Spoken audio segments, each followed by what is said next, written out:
जो इसमें हम लोग एपी के कुछ सॉल्व एग्जांपल्स देखेंगे। तो इसमें देखिए जो सबसे पहला एग्जांपल है, if in an AP if mth term is n and nth term is m where m is not equal to n, then find the pth term.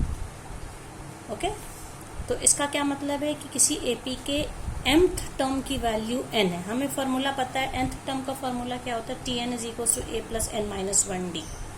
तो यहाँ पे mth टर्म, तो इसका मतलब इसको हम कहेंगे am भी लिख सकते हैं या tm भी लिख सकते हैं, वो दोनों लिख सकते हैं। This is for mth term, और mth term means a plus m minus 1d, और mth टर्म की वैल्यू क्या है, n है। इसी तरह से nth टर्म है, that will be denoted by an।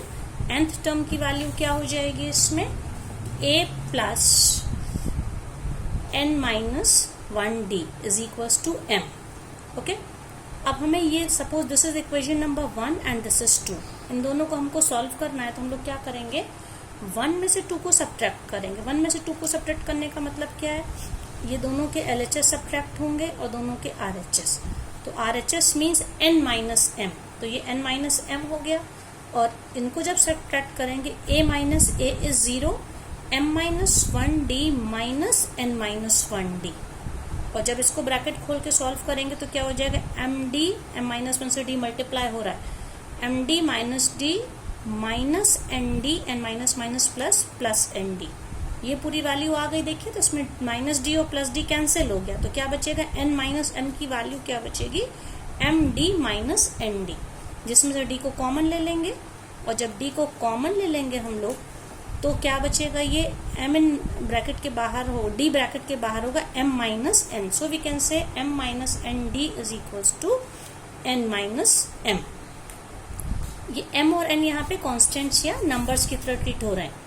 तो इससे d क्या हो जाएगा, d is equals to n minus m divided by m minus n। Sign change हो गया तो हम माइनस साइन कॉमन अगर ले लेते हैं तो ये n यहाँ पे देखिए m माइनस n और m माइनस n ये कैंसिल हो जाएगा, तो d की वैल्यू क्या आ जाएगी, -1। ओके अब इसके बाद हमको क्या निकालना है, a निकालना है। तो a के लिए हम लोग दोनों में से किसी भी इक्वेशन में वो वैल्यू हम लोग इसमें रख सकते हैं। तो देखिए जैसे हमारा ये था, नहीं इसमें हम लोगों को, हाँ तो a क्या हो जाएगा चिल्ड्रन, आप चाहे जिसमें रख दीजिए, a is equals to n plus m minus 1 आया है। हम यहाँ पे d की वैल्यू -1 रख दीजिए, फर्स्ट में ही हम रख देंगे अगर, तो क्या हो जाएगा, a plus m minus 1 into D is equals to n। तो ये उधर जाके ये टर्म सॉल्व होके क्या आ जाएगा, a is equals to n plus m minus 1। अब हमको फर्स्ट टर्म a भी मिल गया है, कॉमन डिफरेंस d भी मिल गया है। तो हमको AP दैट इज हम लोगों को क्या निकालना है, pth टर्म निकालना है। AP is equals to a plus p minus 1d, a की जगह पे n प्लस m माइनस 1 और d की जगह पे p माइनस 1 ये कॉपी हो गया, d की जगह पे -1 हम लोगों ने लिख लिया। तो इसको जब ओवरऑल खोल के जब सॉल्व करेंगे, that 1 will be cancelled, so n plus m minus p ये हो जाए।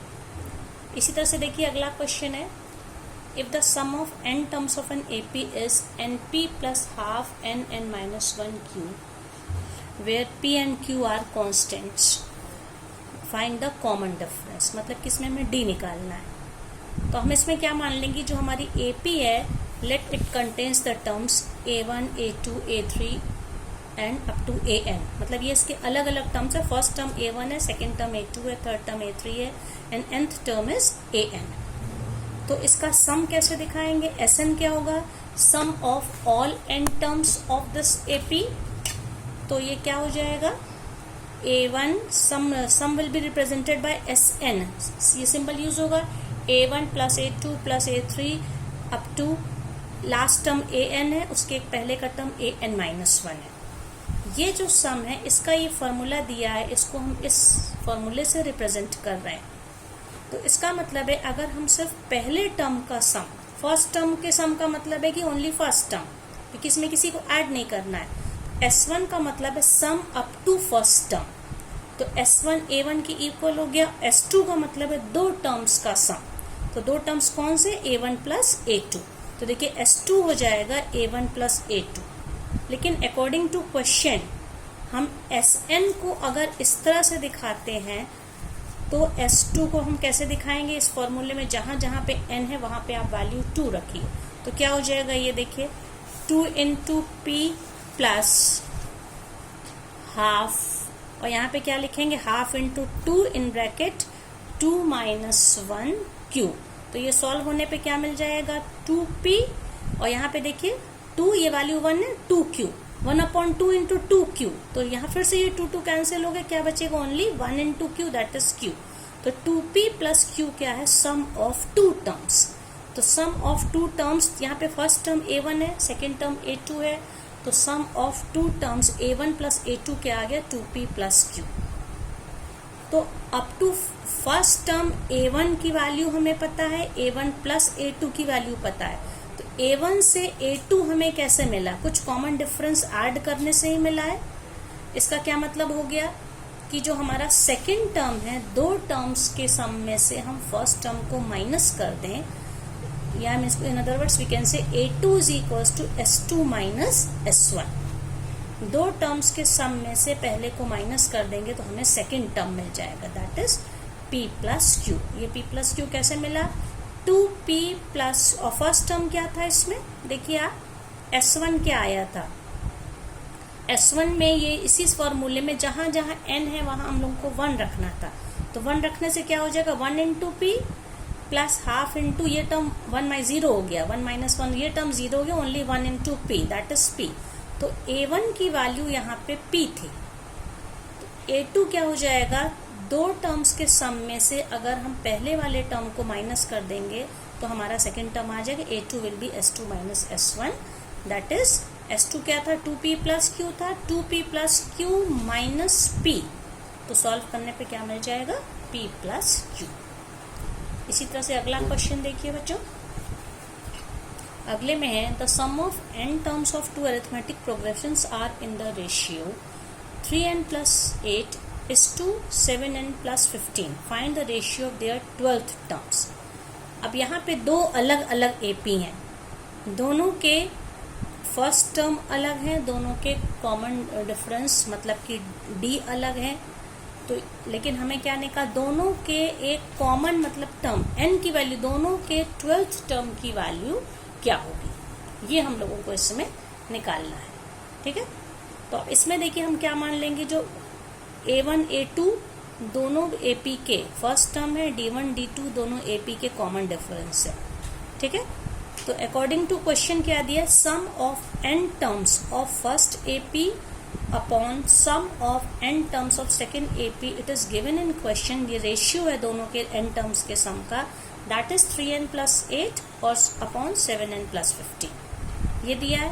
अब सम ऑफ n टर्म्स का फॉर्मूला क्या होता है, ये फॉर्मूला हम लोग पहले देख चुके हैं, ये देखिए, this is the formula, n upon 2 a1, common difference a1 है, सॉरी फर्स्ट टर्म a1 है, n minus 1 common difference is d1, और दूसरा क्या हो जाएगा, n upon 2 a2 plus n minus 1 d2 is equal to 3n plus 8 upon 7n upon 15। अब इसमें n upon 2 cancel हो गया, ये बचा हमारे पास।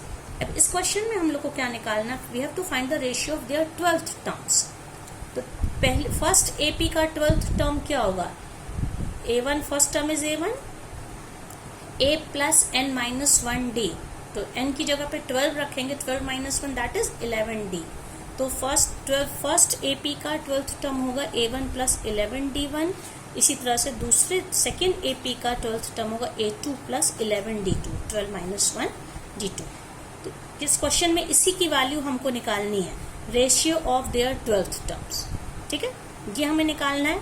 अब फिर से हम इस पे पहुंचते हैं, हम लोगों ने इसको क्या माना है, इक्वेशन नंबर 1। ये इसको क्या हम लोग, ये जो अभी हम लोगों ने लिखा था, अब देखिए यहाँ पे अगर हम लोग एक n की वैल्यू ऐसी लें, n अगर हम लोग 23 ले लें, ये एक इक्वेशन है, तो दोनों तरफ हम सेम वैल्यू रख सकते हैं। n की वैल्यू क्या रख रहे हैं, 23 रखने पे ये क्या हो जाएगा, 2a1 23 minus 1 into d1, 23 minus 1 क्या हो जाएगा, 22। यहाँ पे भी 22 आ जाएगा और यहाँ पे भी 23 माइनस 1 मतलब कि 22। तो क्या हो गया, LHS क्या हो जाएगा, 2a1 प्लस 22d1 और denominator 2a2 plus 22d2। n की वैल्यू 23 इधर रखी है तो RHS में भी रखेंगे, 3 into 23 plus 8 and 7 into 23 plus 15, जो कि सॉल्व करने पे 77/176 आ गई। अब ये जो है 2a1 प्लस 22d1, यहाँ से 2 कॉमन ले लीजिए, यहाँ से 2 कॉमन लेंगे और नीचे भी 2 कॉमन लेंगे तो क्या आ जाएगा, 2 और 2 जो कॉमन लिया है हम लोगों ने यहाँ पे, ये कैंसिल हो जाएगा। तो क्या बचेगा, a1 प्लस 11d1 ऊपर बचेगा, नीचे बचेगा a2 प्लस 11d2।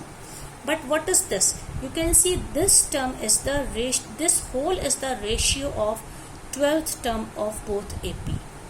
यही तो हमें चाहिए था इस क्वेश्चन में, a1 प्लस 11d1 और a2 प्लस 11d2 के रेशियो, इसकी वैल्यू चाहिए थी।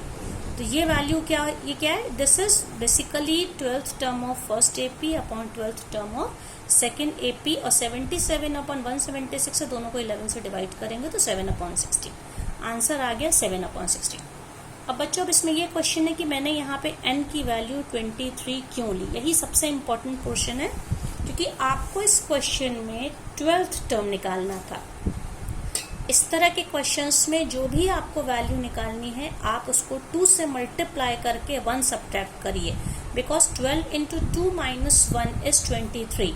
मान लीजिए आपको 20th टर्म का रेशियो निकालना होता, तो 20th टर्म का रेशियो निकालने के लिए आप n की वैल्यू क्या रखते हैं, 20 इंटू 2 माइनस 1, तो क्या हो जाता है ये 40 माइनस 1 दैट इज 39। तब आप किससे मल्टीप्लाई करते हैं, ये जो ओरिजिनल ये क्वेश्चन यहाँ पे था, हम दोनों साइड किसकी वैल्यू रखते हैं, हम n की जगह पे 39 रखते, तो हमें क्या मिल जाता है, 20th टर्म का रेशियो। तो इस तरह से इन क्वेश्चंस में आपको ये याद रखना है कि जो मान लीजिए अगर kth टर्म पूछा है, kth टर्म का रेशियो पूछा है, तो हम लोग को n की वैल्यू क्या रखनी, n is equal to 2k minus 1, ये आपको इसमें याद रखना है।